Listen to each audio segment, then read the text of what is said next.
महाराज के पास एक भक्त गए थे पेड़ा लेकर के। गुरु महाराज ने कहा, यह क्या लाए हो? पेड़ा लाया हूं। तो पेड़ा कहाँ से लाए हो? सरकार आपकी कृपा से एक भैंस खरीद लिया, उस भैंस का दूध था तो मैंने पेड़ा बना लिया। दही लाता तो दही खट्टा हो जाता, घी तो आप खाते नहीं, इसीलिए पेड़ा बना करके ले आया। दूध भी नहीं आ पाता, रास्ते में ही खराब हो जाता। अच्छा चलो दे दो, थोड़ा सा खा लेते हैं। थोड़ा सा पेड़ा गुरु महाराज खा लिए।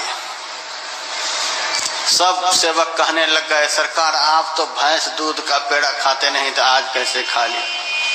अरे इनके प्रेम भाव को हम खाए, यदि नहीं खाते तो बहुत दूर से आया था, इनका दिल टूट जाता। बाबा फरीद के यहाँ एक माई गई पोते के जन्मदिन पर कुछ जलेबी लेकर के।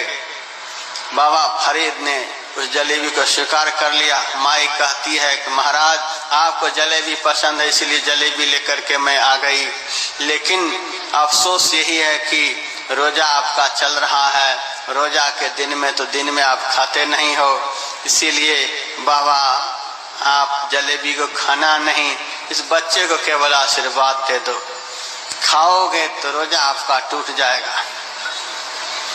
बाबा फरीद तुरंत लिफाफे से जलेबी निकाल करके खाने लग गए। अरे बाबा आपका रोजा टूट जाएगा, रोजा टूट जाएगा, जलेबी नहीं खाओ। बाबा फरीद ने कहा, जलेबी खाने से मेरा रोजा टूटेगा, नहीं खाऊंगा तो तुम्हारा दिल टूट जाएगा।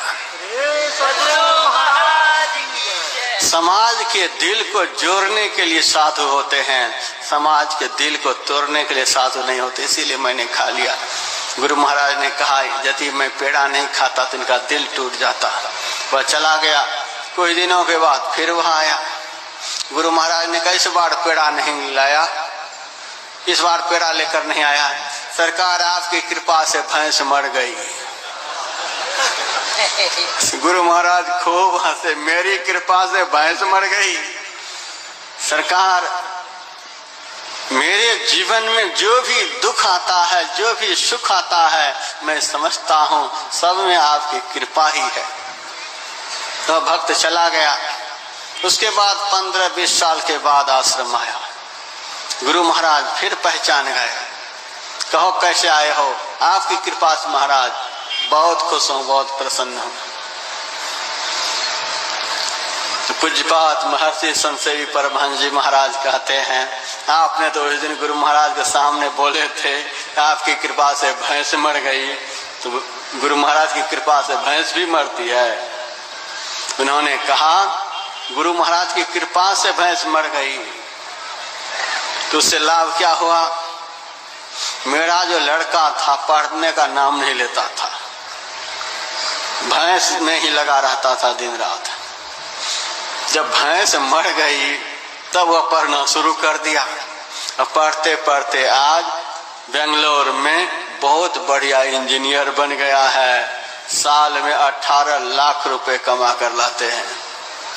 कहो महाराज यदि गुरु महाराज की कृपा नहीं होती तो आज हमारे घर में 18 लाख महीने में कैसे आते? उनकी कृपा से ऐसा हुआ है।